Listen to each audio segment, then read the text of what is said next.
Émilie Bonnivard pour Les Républicains. Merci, Monsieur le Président. Monsieur le Président, plusieurs questions. Vous n'avez pas eu d'approche des différences de fiscalité. Ça aurait été intéressant, je pense, entre la fiscalité mobilière et immobilière, qui a aussi pu déséquilibrer le marché. Pouvez-vous nous en dire un mot ? Vous parlez dans votre rapport de dispositifs fiscaux spécifiques visant la rénovation dans d'autres pays. Est-ce que vous pouvez nous donner des exemples ? Troisième point, je voudrais savoir qui a eu cette riche idée d'imaginer la suppression des DMTO en augmentant la taxe foncière. Je crois vraiment que ce sont des idées dont il faut se passer, très honnêtement, puisque une augmentation de la taxe foncière, c'est vraiment le lapin dans le sac pour le nouveau propriétaire.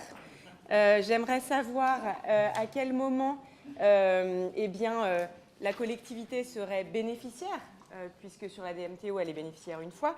Sur la taxe foncière, évidemment, c'est sur le long terme. Et évidemment, cela se traduirait par une augmentation forcément des loyers pour les locataires. Donc, réellement, très mauvaise idée d'augmentation de la taxe foncière. J'aurais souhaité savoir si vous pouviez ou si vous aviez pu faire une évaluation de l'augmentation de la taxe foncière en France depuis la suppression de la taxe d'habitation.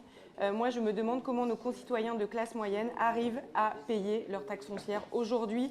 Alors, merci de ne pas augmenter. Et enfin, c'est une question sur les meublés de tourisme.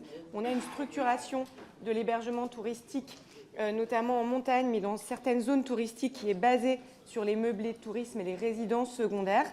C'est le cœur du réacteur de notre économie touristique. Si nous baissons drastiquement les abattements fiscaux sur ces meublés-là, comment éviter la sortie de ces lits du marché locatif et donc l'attrition de notre économie touristique. Je parle des zones touristiques qui ne sont pas forcément des zones tendues. Je vous remercie. Merci.